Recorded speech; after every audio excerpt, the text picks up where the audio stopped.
Hey guys, Professor Bill, Comic Book University, and Secret Empire, issue number 9 of 10. Now, this was supposed to be the last issue, but they decided to extend it an extra issue, and I'm kind of glad they did, because finishing all this would have been an awful lot, all right, to just have one issue. But anyway, that cover, man, remember they had that fake cover-up where they didn't reveal who the secret guy was because it would have revealed too much? Well, guess what? Surprise. Turns out that it's actually Bucky on the front cover. So, yeah.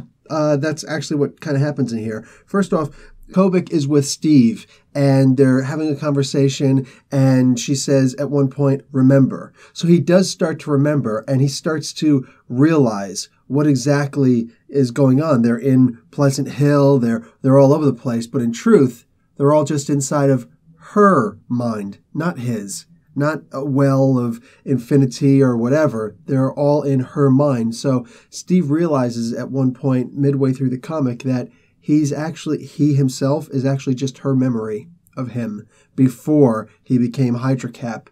And holy crap, that is so damn depressing. And he gets to see what he has essentially become. And it's, wow, man, like, just imagine that. So we get to see that in the beginning of the issue now. Black Panther has been deposed, and he says at one point with these cuffs on him, he says, I will break these chains, Baron Zemo, and then I will break you. Well, unfortunately, he doesn't. He doesn't do either right away. He does get a good couple shots in on Zemo later on, but Zemo knocks his butt down and whatever, like just a whole bunch of back talk, back and forth, and, you know, put you in your place and so on and so forth. Now, the really interesting part is that Steve says at one point, you need to go and wake those who sleep. So, wow, that's freaking scary. So I'm thinking, holy crap, sleepers. Cap took the idea of doing sleepers, like from the Red Skull. Holy crap. Well, kind of. They're not giant robots, per se. What they actually are people like the Grey Gargoyle and a bunch of others that I couldn't immediately recognize. And they're the ones that were too dangerous to actually be awake and around because, yeah, just look at the destruction that these people cause.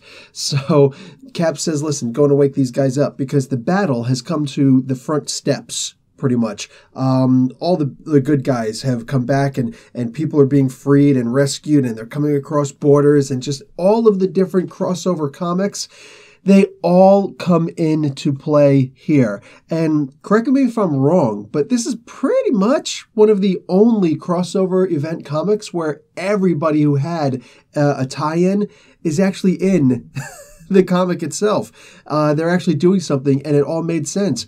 Thor, when she was taken away, she comes back. She gets pulled back when Doctor Strange is trying to fight Chthon, Scarlet Witch. He's like, really? Chthon again? So that actually voiced the opinion of a lot of people. And when Thor comes back, she almost immediately turns back to Jane Foster because she doesn't have the hammer with her. So they've got to get to the center square in DC and find that hammer. Hopefully they all know where it is because, man, she's in trouble if not. But Doctor Strange's like, crap, that plan didn't work, so he's got to figure another. And, like, that's just Doctor Strange in the comics, and I love it. I love it. He's trying so hard, but he's not as powerful as he used to be. And it's great, and it shows here.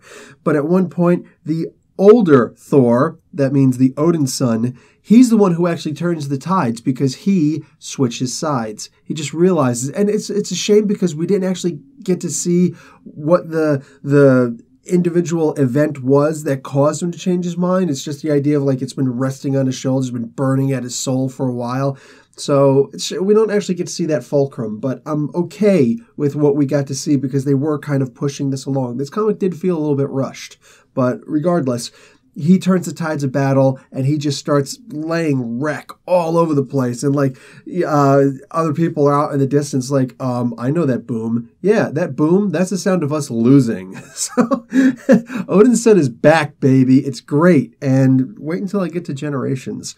Anyway, so Arnim Zola is taking Steve Rogers so that he could get to this armor. It was an armor that Iron Man had actually made, Tony Stark, but Arnim Zola did a couple of changes on it, and damn, that is freaking dangerous, scary, freaky as hell. Anyway, so that hydra-cap armor that you get to see, the Hydra Man armor, that's at the cover of issue 10. I think everybody's seen it by now.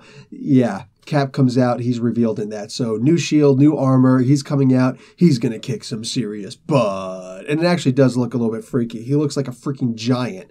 Anyway, so that's pretty much how this issue ends. I'm going to give this comic an A-. It's barely making the A, make no mistake. I was really debating, should it just be a B+ instead? Because it was rushed, there was a lot going on. God, I couldn't imagine if they tried to fit the full conclusion in this issue in. So I'm glad they gave it a little bit more breathing space. It's not just this issue. I'm sure they backed a few issues up, certain aspects of it.